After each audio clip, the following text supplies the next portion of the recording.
Unveiling the mystery of indefinite pronouns. Hello, language explorers. Today, we are delving into the exciting world of English grammar. Specifically, we're going to focus on indefinite pronouns. These little grammar gems are an essential part of English language, and understanding them will significantly improve your skills.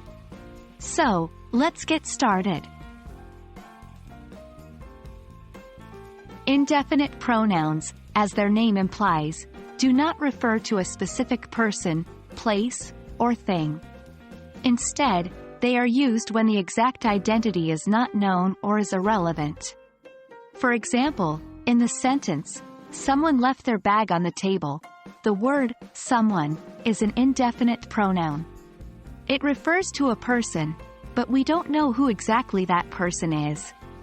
Some common examples of indefinite pronouns include everyone, anyone, someone, nobody, and anything.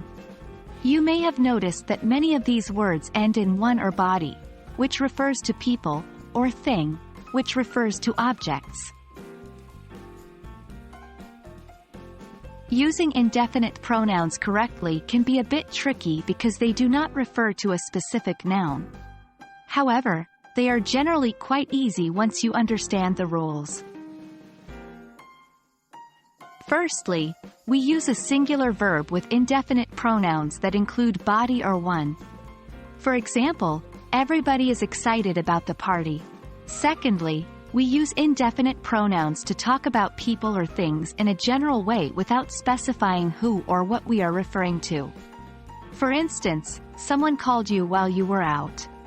Lastly, some indefinite pronouns are always singular, e.g., everyone, anyone, while others can be singular or plural depending on the context, e.g., all, some. An example of the latter is, "Some of the apples are rotten," versus, "Some of the apple is eaten." Let's put what we have learned into practice with some exercises.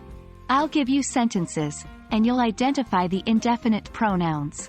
1. Does anyone know the answer? 2. Nobody came to the party. 3. I looked everywhere, but I couldn't find anything. Have you identified the indefinite pronouns in these sentences? In the first sentence, it's anyone. In the second, it's nobody. And in the third, everywhere and anything are your indefinite pronouns. That's all for today's lesson on indefinite pronouns, language explorers. Remember, these pronouns do not refer to specific people, places, or things, and we use them when the exact identity is not known or is not relevant. They may be a small part of English grammar, but they carry a lot of weight.